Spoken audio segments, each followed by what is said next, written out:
For example एक person है adult, उसका जो बिहेवियर होगा, उसकी जो फिज़िकल कंडीशन होगी, उसका जो नेचर होगा, उसका जो माइंडसेट होगा, कि टीनेज है उससे जुड़ा हुआ होगा, उसी से लिंक होगा एक्चुअली में।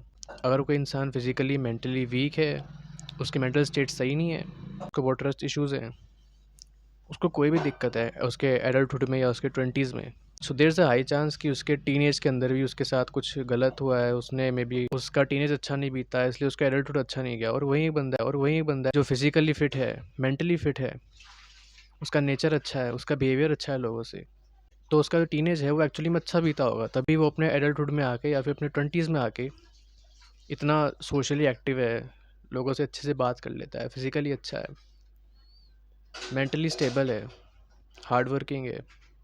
सो हर एक इंसान के जीवन में उसका टीनेज काफ़ी इंपॉर्टेंट होता है। उसके टीनेज में क्या बुरा हुआ, क्या अच्छा हुआ, सब मैटर करता है उसके लिए, उसके एडल्टहुड के लिए। सो आज की वीडियो में मैं तुमको तुमको कुछ ऐसी एडवाइस देने वाला हूँ जो तुमको अपने टीनेज में पता होनी चाहिए एटलीस्ट। तो स्टार्ट करते हैं। नंबर 1 आता है ऑब्सेशन विद एप्स। देखो, अगर मैं तुम्हें कहूँ ना कि ऐसी कौन सी चीज़ है जो तुम्हारे बॉडी की ग्रोथ को पूरी तरह रोक सकती है, तो मैं बोलूँगा कि ऐप्स के पीछे पड़ जाओ। टीनेज में ट्राई करो कि तुम ऑब्सेशन कर लो लिटरली, क्योंकि अगर तुम्हें ऐप्स चाहिए तुमको कम खाना पड़ेगा, तुम्हें कैलोरी डेफिसिट पे जाना पड़ेगा। एंड अगर तुम कैलोरी डेफिसिट पे जाओगे तो उससे होगा ये कि तुम्हारी बॉडी की जो ओवरऑल ग्रोथ है, तुम्हारी जो हाइट बढ़नी है, तुम्हारे चाहे हाथ पाँव बड़े होने हैं, तुम्हारे दिमाग की जो डेवलपमेंट होनी है, तुम्हारे बॉडी का जो हर एक पार्ट बढ़ना है, उसके ऊपर इफेक्ट पड़ेगा। वो प्रॉपरली उसकी हाईएस्ट पोटेंशियल तक ग्रो कभी नहीं हो पाएगा अपने अगर तुम ऐप्स के पीछे पड़ गए। क्योंकि टीनेज के अंदर तुम्हें ये समझो, तुम्हारी डाइट सबसे ज़्यादा इंपॉर्टेंट होती है टीनेज के अंदर। तुम जितना बेटर खाओगे, तुम एडल्टहुड में फिजिकली, मेंटली एंड कहीं ना कहीं माइंडसेट वाइज भी तुम वैसे ही बनोगे जैसे तुम टीनेज में खाओगे। अगर तुमने कम खाया तो तुम्हारी बॉडी में डेफिशिएंसी होगी माइक्रोन्यूट्रिएंट्स की, प्रोटीन की, कार्ब्स की, फैट की एंड बहुत सारे मिनरल्स की। तुम्हारी बॉडी की ओवरऑल ग्रोथ कम हो जाएगी, इससे तुम अपने हाईएस्ट पोटेंशियल तक कभी नहीं पहुंच पाओगे। फिर चाहे तुम कितना ही 20 के बाद या अपने एडल्टहुड में कितना ही बढ़िया खाना खा लो, तुम्हारी जो ग्रोथ होनी थी एक नेचुरल जो होती है टीनेज के हिसाब से, वो नहीं हो पाएगी कभी भी, क्योंकि तुम्हारा टाइम पीरियड चला गया, तुमने उसमें कुछ ढंग का नहीं खाया, सिर्फ किस लिए, एब्स के लिए कि तुमको एब्स मिलेंगे, तुमको टेंशन ज़्यादा मिलेगी लोगों से, नहीं। तो इसलिए कभी भी अपने टीनेज के अंदर ऐप से ऑब्सेशन मत रखना। बहुत सारे, तुम्हें पता होगा, बहुत सारे अभी इन्फ्लुएंसर्स इंस्टा पे टीनेज ही हैं जो भी अभी जिम जाते हैं, उनके बढ़िया फिजिक है, ऐप्स हैं, उनको छोड़ दो। उनकी डाइट कितनी बढ़िया है ये सोचो। तुम क्या डाइट खाते हो? एक तुम, मेरे हिसाब से तुम मिडिल क्लास घर के बच्चे होगे, मोस्टली होंगे जो इस वीडियो को देख रहे हैं। सो अभी जितना हो सके उतना बढ़िया खाने का ट्राई करो, अपनी डाइट के साथ कॉम्प्रोमाइज़ मत करो। तुम्हें जहाँ से जो मिलता है बल्कि उतना खाने का ट्राई करो, जितना प्रोटीन मिल रहा है, जितना कार्ब्स, फैट्स, मिनरल्स, न्यूट्रिशन तुम्हें जो मिल रहा है उतना लेने का ट्राई करो। अपना बेस्ट ट्राई करो तुम्हारी डाइट में। जितनी तुम अच्छी डाइट लोगे, जितनी बढ़िया डाइट लोगे, तुम्हारी बॉडी की ग्रोथ उतनी ही अच्छी होगी। एंड टीनेज में देखा जाए तो इतने बढ़िया लगते भी नहीं है एब्स। अगर तुम सिर्फ एब्स के पीछे पड़े जा रहे हो, एब्स की एक्सरसाइज कर रहे हो, बाकी मसल ग्रुप को तुम ट्रेन ही नहीं कर रहे हो, तो तुम्हारी बॉडी अजीब लगेगी बहुत ज़्यादा। हाँ, अगर तुम एक ओबीज बंदे हो जो एकदम ही मोटा हो रखा है, एकदम पूरी चर्बी पेट से लटक चुकी है उसके, then I think you should cut. तुमको फिर कैलोरी डेफिसिट पे खाना चाहिए, क्योंकि तब वो तुम्हारे हेल्थ के ऊपर बात आ जाती है। तुम्हें हार्ट के इश्यूज हो सकते हैं, या फिर लिवर फेलियर हो सकता है, कुछ भी हो सकता है अगर तुम ओबीज हो एकदम ही। तो तुमको, आई सजेस्ट देन, तुमको लो कैलोरीज में खाना चाहिए। नंबर सेकंड पॉइंट आता है पुअर डाइट। अगर तुम अपने टीनेज के अंदर तुम्हारी डाइट ख़राब है, तुम ढंग का खाना नहीं खाते, जैसे मैंने पहले पॉइंट में बात करी थी, लोग खाना ही नहीं खाते ऐप्स के चक्कर में। एक तो वो होते हैं, एक होते हैं जो खाना खाते हैं लेकिन वो जंक फूड मोस्टली खाते हैं, बाहर का जंक फूड या फिर घर पे तला हुआ खाना जो भी होता है।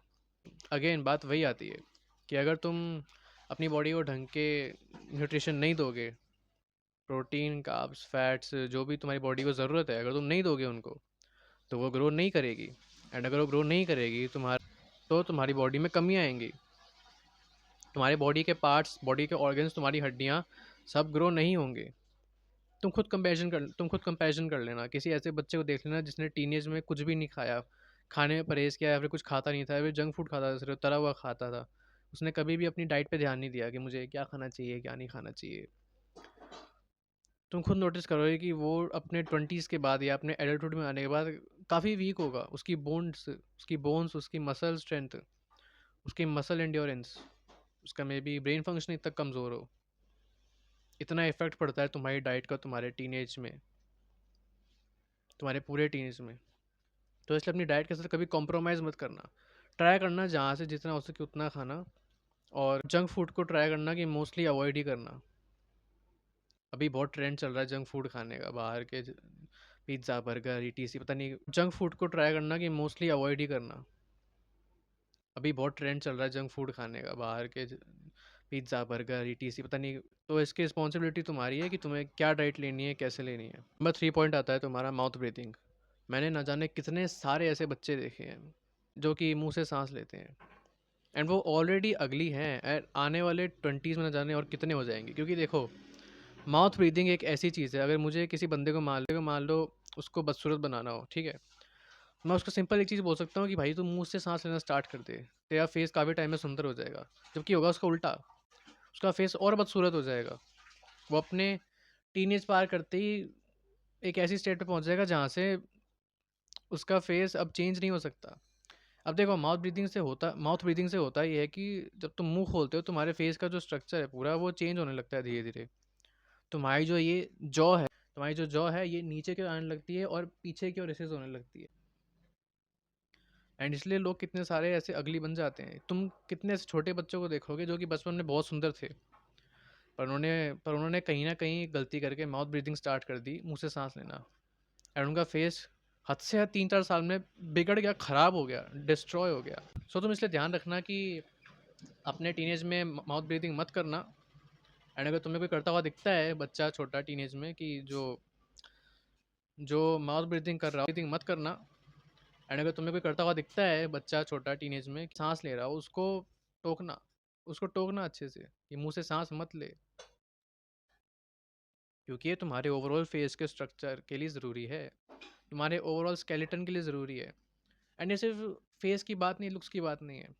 जो इंसान मुंह से सांस लेता है उसके अंदर बैक्टीरियाज भी जल्दी जाते हैं एज़ कम्पेयर टू नाक के, क्योंकि नाक के अंदर जो बाल होते हैं वो जो प्योर हमारे ऑक्सीजन है वो नाक से छन के जाती है, जबकि मुंह से ऐसा नहीं होता। मुंह में कोई छलनी तो नहीं लगी होती ना कि मुंह से कुछ छन के जाएगा, वो डायरेक्ट मुंह के अंदर से जा रहा है। तो इसलिए माउथ ब्रीथिंग बंद करो अगर कर रहे हो तो, और अगर नहीं होती बंद तो ट्राई करो 1-2 हफ्ते के लिए खाली नाक से सांस लेने का ट्राई करो। बहुत से लोग होंगे जिनके नाक से सांस नहीं ली जाती, एक तरफ ही नाक, तो और अगर नहीं होती बंद तो ट्राई करो 1-2 हफ्ते के लिए खाली नाक से सांस लेने का ट्राई करो। बहुत से लोग होंगे जिनके नाक से सांस नहीं ली जाती, एक तरफ की नाक ब्लॉक हो जाती है, फिर भी करो। तुम्हारे लिए इम्पोर्टेंट है ये, तुम्हारी हेल्थ के लिए, तुम्हारे लुक्स के लिए। अगर रात में तुमको मुंह खुल जाता है अपने आप सोते सोते तो मुंह पे टेप लगा के सो, लेकिन सो, माउथ ब्रीथिंग को बंद करो, बिल्कुल। नंबर 4 पॉइंट आता है तुम्हारा एक्ने। देखो, एक्ने टीनेज के अंदर होना एक बहुत ही कॉमन चीज़ है। एक्ने आने का मतलब है तुम्हारी बॉडी में हार्मोनल चेंजेस हो रहे हैं जो कि एक एज के हिसाब से होने चाहिए। अब देखो, एक्ने आने में कोई बुरी बात नहीं है, पर बच्चे क्या करते हैं कि एक्ने को छेड़ते हैं, एक्ने फोड़ते हैं। उससे होता क्या है कि जो एक्ने हैं वो मतलब दवाई से ठीक तो हो जाएंगे अगर तुम प्रॉपर मेडिकेशन करोगे, लेकिन उसके परमानेंट स्कार्स बन के रह जाते हैं 7-8-9 साल, 10 साल, और वो स्कार्स काफ़ी गहरे बनते हैं फेस के ऊपर। सो ट्राई करना, तुम्हारे अगर एक्ने स्टार्ट होता है तुम्हारे टीनेज के अंदर, देन तुमको इग्नोर करना चाहिए कि तुम उसको टच ना करो, उसको छुओ ना, उसको फोड़ो ना, ताकि तुम्हारी स्किन क्लियर रहे। मैंने ये गलती करी है, मैंने अपने टीनेज के अंदर, मेरे को अंदाज़ा तो था नहीं किसी चीज़ का, मैंने अपने एक्ने पे हाथ लगाया। मेरे एक्ने फूटे नहीं थे ऑल्दो, पर फिर भी मेरे अभी भी फेस पे कई स्कार्स बचे हैं, थोड़े थोड़े अगर तुम ध्यान से देखो तो। और इनको ठीक होने में भी शायद 3-4 साल और लग जाए प्रॉपरली, अगर मैं ढंग से अपनी स्किन केयर करूँ तो। सो या एक्ने मत छूना, अगर तुम्हें एक्ने आता है छूना मत, जैसे हैं वैसे ही छोड़ दो। एंड अगर एक्ने बहुत ज़्यादा ही बढ़ जाते हैं, फिर पूरे फेस पे एक्ने हो जाते हैं, then you should consult with doctor. 5 आता है मेडिटेशन। मेडिटेशन इतनी पावरफुल चीज़ है, मैं तुम्हें बता नहीं सकता। एंजाइटी हो रही है तुमको, स्टार्ट मेडिटेशन। डिप्रेशन है, स्टार्ट मेडिटेशन। फोकस नहीं होता, स्टार्ट मेडिटेशन। टीनेज में मेडिटेशन स्टार्ट कर देते हो, तुम अपने एज के 90% बच्चों से आगे निकल जाओगे, in terms of mindset, in terms of focus, और भी बहुत सारी चीज़ें। और अगर तुम्हारे माँ बाप तुमको बचपन से मेडिटेशन सिखा रहे हैं तो भाई तुम तो लकी हो एक्चुअली में, क्योंकि अभी के टाइम पे किसी शायद पेरेंट्स का इतना टाइम नहीं कि वो अपने बच्चों को मेडिटेशन के बारे में नॉलेज दे, उनको इंसिस्ट करे कि तू मेडिटेशन कर। कितने सालों से लोग मेडिटेशन करते आ रहे हैं भारत में। Start doing meditation. अगर तुमको एक्चुअली में अपने जीवन में कुछ शांति चाहिए, खुशी चाहिए एक्चुअली में, then start doing meditation right now. Simple है, तुम्हें कुछ ज़्यादा एफर्ट नहीं करने। आराम से बैठो एक कमरे में जहाँ शांति हो, आलती पालती मार के, नहीं तो खड़े हुए करना है खड़े होके करो, लेट के करना है लेट के करो, कोई दिक्कत नहीं है। बस एक शांत जगह पे हो ना, और तुम्हारी जो कंडीशन है वो नॉर्मल हो, तुम शांत हो बेसिकली। तुम जो भी ब्रीदिंग कर रहे हो नाक से, मुंह से नहीं लेनी, बिल्कुल बता रहा हूँ दोबारा, वो फिर माउथ ब्रीदिंग हो जाएगी। नाक से लेनी है, नाक से ही छोड़नी है। अपनी सांसों पे ध्यान दो, फोकस ऑन ब्रीथिंग। इसी से तुम्हारा धीरे धीरे करके फोकस पावर इंप्रूव होगी, तुम्हारे अटेंशन इंप्रूव होगा। तुमसे मेडिटेशन नहीं हो रहा, चाहे तुम 10 सेकंड के लिए करो, पर करो, धीरे धीरे बढ़ाओ। 20 सेकंड, 30 सेकंड, 40, 50, फिर 1 मिनट, 5 मिनट, 10 मिनट, ऐसे बढ़ाओ धीरे धीरे करके। प्रोग्रेसिव ओवरलोड करो, तब तुमको फायदा मिलेगा। एंड इसको हल्के में मत लेना, ये बहुत पावरफुल चीज़ है।